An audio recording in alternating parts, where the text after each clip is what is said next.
ఇటీవల కాలంలో చూస్తే భారతదేశంలో ప్రోటీన్ లోపం సమస్య అంతకంతకు పెరిగిపోతూ ఉంది. అందుకు కారణాలు ఏమిటన్న విషయాల గురించి ఈరోజు చర్చిద్దాం. సాధారణంగా ఒక మనిషి ఆరోగ్యంగా ఉండాలి అంటే అతనికి అన్ని రకాల పోషకాలు అంది తీరాల్సిందే. ఆ పోషకాలలో ప్రోటీన్స్ చాలా ముఖ్యమైన పాత్రను పోషిస్తూ ఉంటాయి.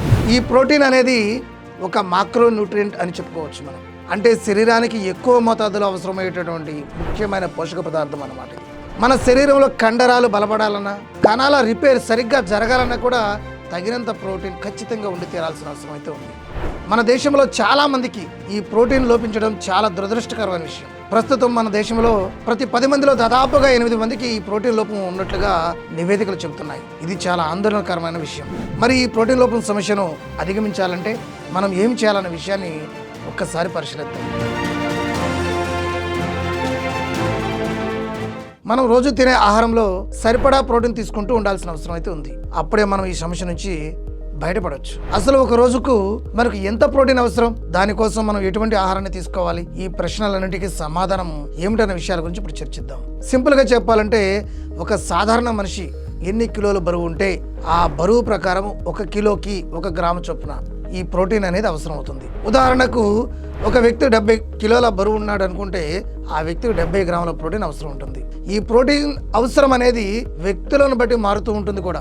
ప్రతిరోజు వ్యాయామం చేసే వారికి, అలాగే శారీరక శ్రమ ఎక్కువగా చేసేటటువంటి వారికి ఈ ప్రోటీన్ అవసరం కాస్త ఎక్కువగానే ఉంటుందన్న విషయాన్ని గ్రహించాలి మనం. అలాంటి వారికి మాత్రం వారి శరీర బరువులో కేజీకి 1.5 గ్రాము చొప్పున ప్రోటీన్ అవసరం ఉంటుంది. అసలు మన శరీరంలో ఈ ప్రోటీన్ లోపిస్తే ఏం జరుగుతుంది అనేది ఇప్పుడు చూద్దాం. ప్రతిరోజు మన శరీరానికి అవసరమైనంత ప్రోటీన్ తీసుకోకపోతే శరీరంలో ఇమ్యూనిటీ లెవెల్స్ అనేవి తగ్గిపోతూ ఉంటాయి. చీటికి మాటికి ఆరోగ్య సమస్యలు వస్తూ ఉంటాయి. ఏదైనా పని చేద్దామన్నా ఒంట్లో ఓపిక ఉండదు. వీళ్ళకి ఎప్పుడు నీరసంగా అనిపిస్తూ ఉంటుంది.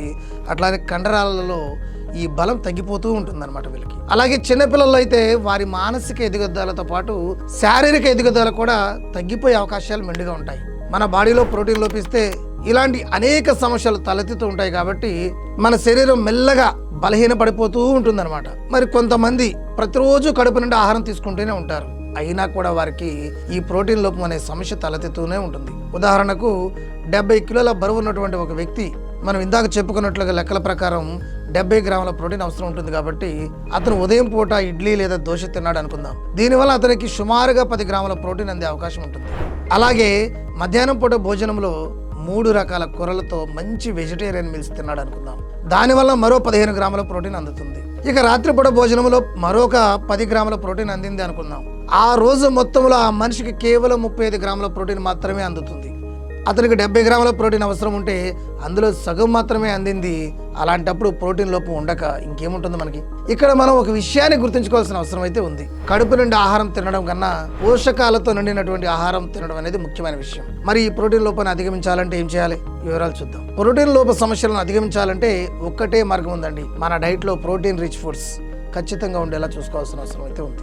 ఉడకబెట్టినటువంటి ఒక కోడిగుడ్డులో 6 గ్రాముల ప్రోటీన్ ఉంటుంది. అట్లానే ఒక గ్లాసు పాలల్లో కూడా 6 గ్రాముల ప్రోటీనే ఉంటుంది.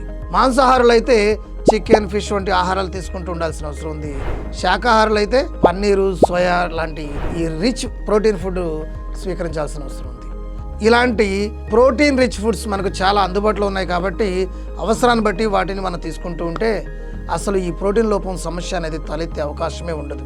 కాబట్టి ప్రోటీన్ ఫుడ్స్ కాకుండా ప్రోటీన్ రిచ్ ఫుడ్స్ని ఎక్కువగా తీసుకుంటూ ఉంటే మన ఆరోగ్యానికి చాలా ప్రయోజనకరంగా ఉంటుందని ఈ సందర్భంగా చెప్తున్నాను. Thank you.